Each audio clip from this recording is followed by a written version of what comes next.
幕末維新の騒乱に紛れ決して。待ってくれ。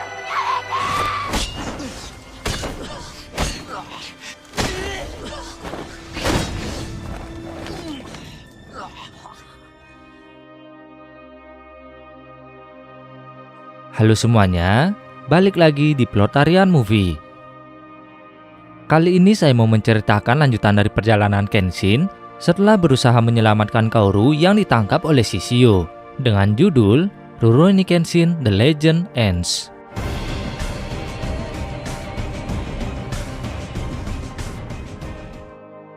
Film yang dirilis pada tahun 2014 ini akan mengisahkan Kenshin yang terbangun setelah terdampar di sebuah pantai dan ditolong oleh seorang pria misterius.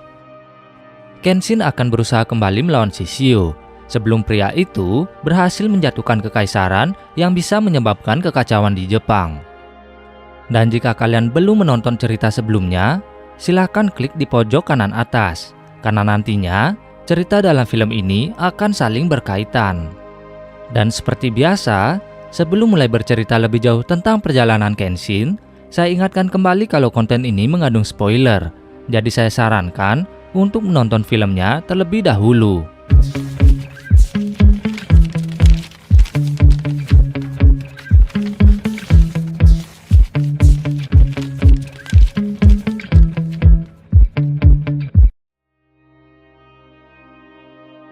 Film diawali dengan memperlihatkan seorang pendekar pedang bernama Seijuro yang bertemu dengan Kenshin kecil, yang pada saat itu sedang menguburkan seluruh penduduk desa tempat ia tinggal setelah semuanya dihabisi. Shinta. Awalnya anak itu bernama Shinta, namun setelah melihat bakat dan keteguhannya, Seijuro pun memutuskan untuk mengajari anak itu berpedang dan mengganti namanya menjadi Kenshin.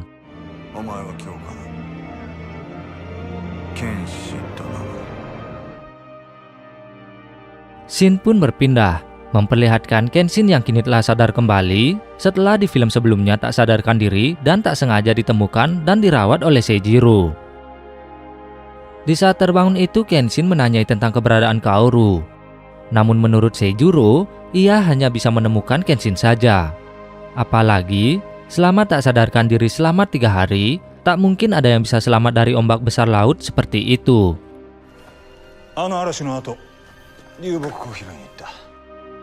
Lalu karena tak ingin ada korban lain akibat belah Shishio, Kenshin pun meminta Seijuro untuk mengajarinya teknik terakhir dari gaya pedang Hiten Mitsurugi.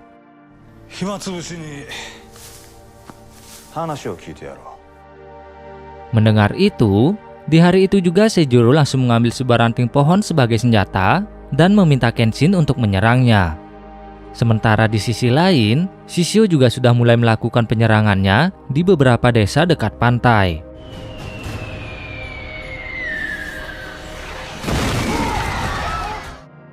Kembali ke Seijuro. Sebelum latihannya dimulai, ia memberitahu kalau teknik Hiten Mitsurugi ia ciptakan untuk melindungi. Namun nyatanya, dulu Kenshin malah membantu pemberontakan dan menggulingkan shogun sebelumnya dengan membunuh banyak orang. Dan setelah perkataan itu, sambil menyesali seluruh perbuatannya dahulu, Kenshin pun mulai menyerang sang guru. Namun nyatanya, seluruh serangan Kenshin berhasil dihindari. Bahkan Seijuro tanpa ragu menyerang balik muridnya itu hingga Kenshin tak berdaya.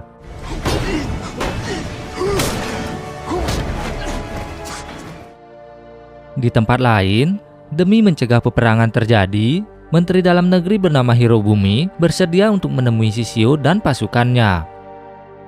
Dalam pertemuan itu pasukan Shishio malah menyerang orang-orang yang Hirobumi bawa. Dan jika ia ingin pemerintah tak bernasib sama, sang menteri dan para polisi diperintah untuk menemukan Kenshin yang menghilang dan harus dieksekusi. Lalu karena tak mempunyai pilihan lain, Hirobumi pun terpaksa menyetujuinya dan menjadikan Kenshin sebagai buronan.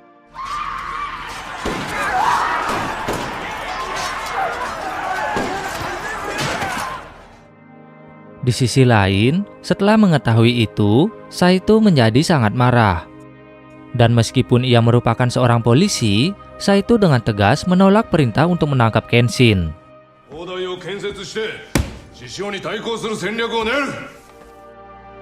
Di dojo, Sanosuke dan yang lainnya pun akhirnya mendapat kabar kalau Kaoru ditemukan selamat dan kini sedang dirawat di rumah sakit. Dan setelah mendengar berita itu, mereka pun bergegas menuju tempat Kaoru dirawat. カオル何やってんだよ Kembali ke pertarungan Kenshin dan Seijuro. Meski terlihat jelas kalau Kenshin sama sekali tak mempunyai kesempatan mengalahkan gurunya itu, ia masih tetap saja berusaha bangkit dan melawan. Dan karena itu pula, Seijuro menjadi semakin bersemangat untuk menghajar sang murid.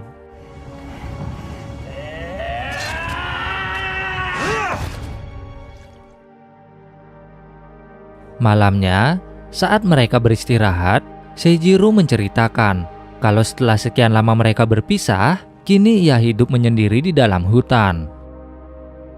Melihat bekas di pipi dan pedang terbalik milik Kenshin, Seijuro pun menjadi penasaran tentang perjalanan hidup muridnya itu. 幕末京の都を震撼させた人斬り抜刀斎 Kenshin pun berbalik menceritakan kisahnya, di mana setelah perjalanan panjang menjadi seorang pembunuh berantai, luka di pipinya itulah yang menjadi titik balik di mana ia memutuskan untuk tidak membunuh lagi. Dan demi menghindari korban tewas akibat ulahnya lagi, Kenshin pun menggunakan pedang terbalik untuk berjaga-jaga. 何を飲んでも血の味しかしなかった。 Meski tak tahu apa yang sedang Kenshin hadapi, Seijuro akan tetap melatih Kenshin menguasai teknik pedang miliknya. Namun sebelum itu, ia menyuruh Kenshin berpikir tentang apa yang salah pada dirinya. Dan jika sampai esok ia tak bisa menemukan jawabannya, maka Seijuro sendirilah yang akan membunuh Kenshin di sana. 今のお前に欠けているものが何なのか Singkat cerita, keesokan harinya, sebelum latihan dilakukan, baik Seijuro maupun Kenshin sama-sama menggunakan pedang asli. Seijuro ingin agar Kenshin bisa bertarung secara bebas seperti dulu tanpa takut kehilangan apapun. Dan jika ingin menghentikan Shishio, maka ia harus mengalahkan Seijuro terlebih dahulu tanpa ada keraguan sedikit pun. お前のその心の中に住み着いた人斬りには Tanpa ragu Seijuro dengan buas menyerang Kenshin hingga terluka. Dan dengan kekuatan yang ia miliki, Seijuro bahkan mampu membuat Kenshin gemetar karena ketakutan. Dalam pertarungan itu, Kenshin pun akhirnya mengerti kalau ia harus bisa mengendalikan emosinya. Dan tak hanya itu saja, Kenshin juga harus menghargai nyawanya sendiri sama seperti dirinya yang kini ingin melindungi orang lain. Lalu setelah mengetahui kunci teknik Hiten Mitsurugi itu, Kenshin pun mulai bertarung dengan serius.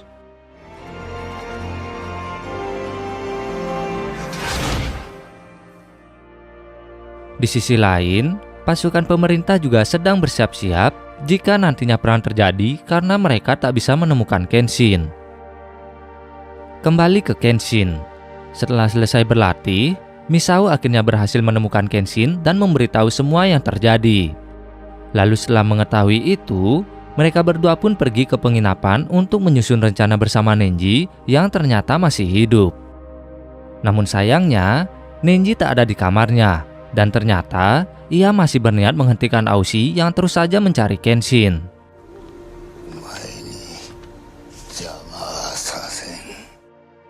Namun sebelum terjadi apa-apa pada dirinya, Kenshin bersama Misao akhirnya tiba di sana. Setelah melihat orang yang selama ini ia cari berada di depannya, Aoshi pun langsung menyerang Kenshin, hingga terjadilah pertarungan sengit antara kedua pendekar pedang itu.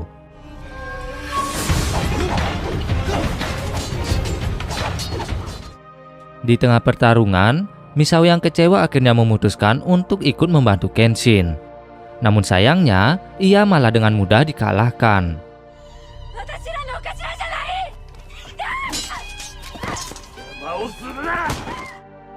Melihat bagaimana Aoshi dengan kejam memperlakukan Misao, Kenshin pun menjadi sangat marah dan mulai serius. Dan dengan teknik pedang yang baru ia dapat, Kenshin pun akhirnya berhasil mengalahkan Aoshi.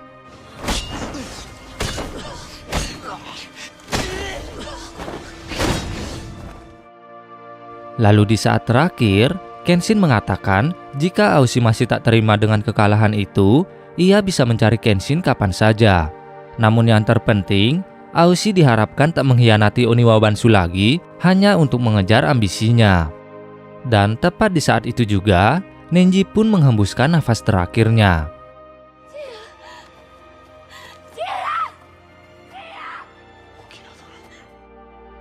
Walau begitu, Misao meminta agar Kenshin segera pergi untuk menghentikan Shishio, sementara dirinya akan mengurus pemakaman Nenji dan merawat Aoshi.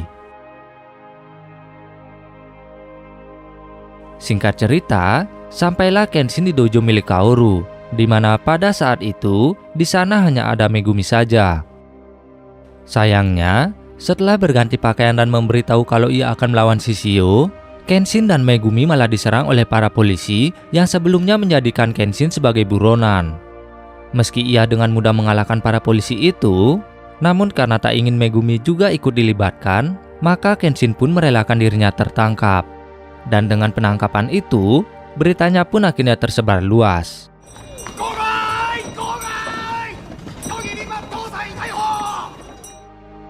Setelah dirinya tertangkap, Kenshin pun langsung dipertemukan ke Hirobumi, yang langsung memberitahu Kenshin alasan dibalik penangkapannya. Dan jika menolak, maka dipastikan akan terjadi peperangan dan kehancuran besar yang bisa mempengaruhi Jepang. Namun kembali lagi, karena tak ingin dirinya terbunuh sia-sia, Kenshin pun menawarkan jika ia bisa mendekati Shishio, maka ia berjanji akan mengalahkannya tanpa perlu ada peperangan besar. Dan dengan tawaran itu, mereka pun akhirnya bersepakat untuk membuat sebuah rencana. Setelah semuanya siap, Kenshin yang diikat pun akhirnya dibawa ke pantai untuk dieksekusi, di mana salah satu anak buah Shishio yang bernama Hoji membacakan seluruh tuntutan dan nama korban dari kejahatan yang pernah Kenshin lakukan semasa perang dahulu.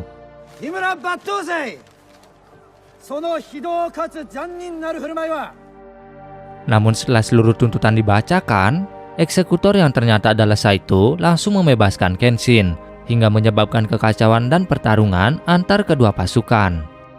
Dan yang lebih mengejutkan, Sanosuke juga datang ke sana untuk membantu Kenshin.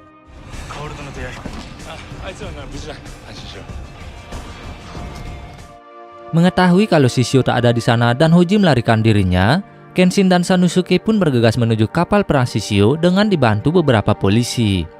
Di sisi lain, Saito masih sibuk melawan seluruh pendekar Shishio sambil kini terus diserang menggunakan meriam.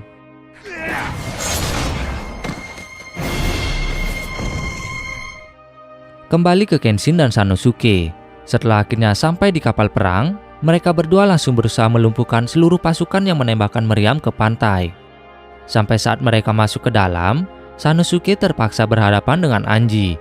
Sementara Kenshin sendiri kembali berhadapan dengan Sojiro. Dalam pertarungan kali ini Kenshin berhasil menandingi kecepatan Sojiro. Bahkan serangannya berhasil mengenai kaki anak itu sampai kecepatannya mulai menurun. Dan pada akhirnya, Kenshin pun berhasil mengalahkan anak itu.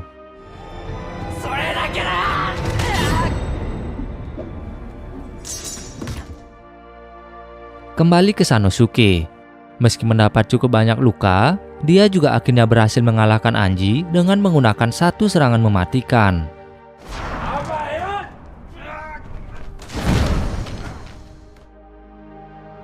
Sementara itu, Hirobumi diam-diam memerintahkan pasukannya untuk menyerang kapal Shishio, meskipun ia tahu kalau Kenshin sedang berada di sana. Kembali ke Kenshin. Setelah bertemu dengan Shishio, mereka berdua pun langsung bertarung, di mana pada saat itu Kenshin dikalahkan dengan mudah.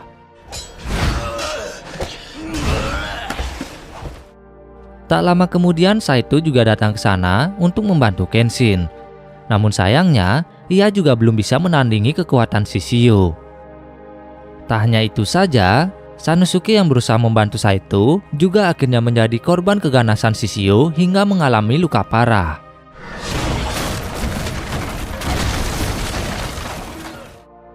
Lalu saat ingin menyerang Kenshin yang bangkit kembali, Aoshi juga tiba-tiba datang ke sana untuk menghentikan Shishio.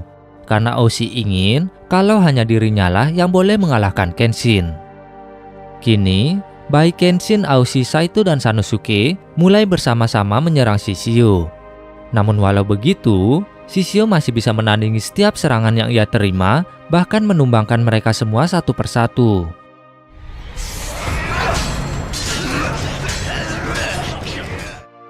Meski mendapat cukup banyak luka, Kenshin yang sadar betapa kejamnya Shishio akhirnya menjadi sangat marah dan berniat menghabisinya. Lalu mereka berdua pun melakukan pertarungan habis-habisan dan terus saling menyerang satu sama lain.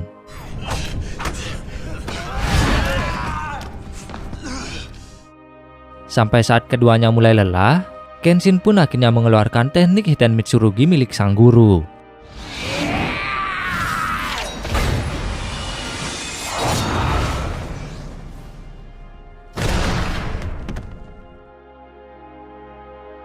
Dan pada akhirnya, karena melewati batas waktu pertarungan yang bisa dilakukan, tubuh Shishio pun perlahan mulai terbakar tepat di hadapan Kenshin, Saito, Aushi, dan Sanosuke. Lalu setelah menyelesaikan misi, mereka pun kembali ke pantai, di mana Kaoru yang telah sadar langsung menyambut Kenshin di sana.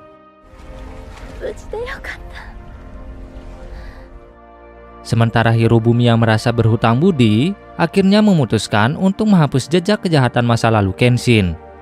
Dan sejak saat itu pula, sosok Bartosai telah dianggap mati, bersamaan dengan berakhirnya peperangan mereka. Samurai tachi ni keiru!